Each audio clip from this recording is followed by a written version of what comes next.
Hey there, today I have a super short video for you. I just want to answer the question I get the most all over my social media platforms.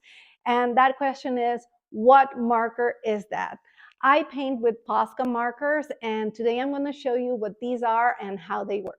Here's a closer look at the Poscas. You can buy them on sets like these pastel set I have right here, or you can get them individually.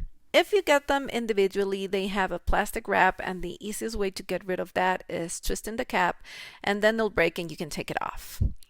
Poscas come in a variety of colors and nib sizes, and right now, I think it may be the most popular brand of paint markers, but it's certainly not the only brand.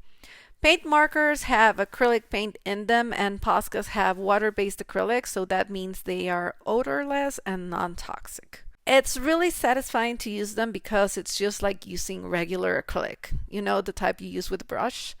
But they are more convenient because there's no water to clean the brush involved and they're less messy, so they are great, especially on the go.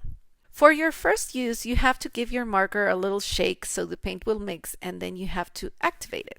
To activate it, you just have to press the nib against a surface really, really gently, and you'll see the ink starting to flood the point of the marker. I was lucky with this one. Here in Ecuador, they usually flood the paper no matter how gently I press. I think it's because of the altitude and the pressure. Who knows? You can see the nib is now flooded with paint and ready to use. The paint is really opaque, just like using acrylic crafting paint, for example. Whenever your ink is not looking opaque enough, you just need to give your marker a good shake so the water-based acrylic paint mixes.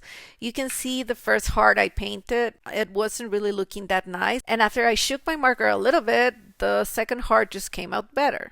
Posca markers dry really fast, which can be awesome for arts and crafts. This allows you to layer colors for interesting compositions. The smoother the surface, the longer it'll take to dry, so glass takes longer than paper, for example. This little heart is not really dry, but I can show you that now I can layer a different color and it won't mix. Poscas really make painting easier. This is why I use my Poscas when I do live painting events.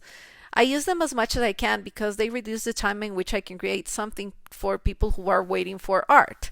Believe me, time is important in these events. I've had queues of 2 hours of people waiting to get something hand painted. A lot of people ask if you can blend Poscas, and the answer is you can, as long as the ink is still wet. The paper I'm using right now is not really smooth, so it's going to be harder, but you can see I can still blend it a bit because they're not fully dried. I've tried my Poscas in almost every surface, and I have to say my favorite surfaces to work on are canvas because it's prep and they run smoothly. Also paper and cardstock. I really loved my Poscas for rock painting. It was amazing, and MDF wood, it works like a dream. You can also use them on other woods, but I think they will be nicer if you prepped the surface. I did like using them on metal and glass because it's so smooth, but honestly, it's not very durable. Even when varnished, the paint will scratch off.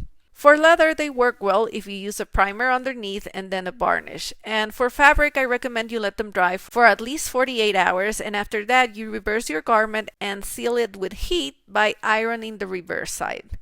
You can then hand wash it or throw it on a delicate cycle of your washing machine. So, that's Poscas in a nutshell. I bet you can see why they've become so incredibly popular and why I use them so much. They're versatile, they're durable, and they have so many potential applications. They're just plain fun. I use my Poscas almost every day now, so if you have any more questions, I'm here for you. And if you have already bought yourself a set of Poscas and you want to make something now, check this video I made. I'm sure you're gonna love it because it's 5 easy things you can make with your Poscas right now, like now, with things you have around the house. I hope you enjoyed this little video, and I'll see you next time. Bye!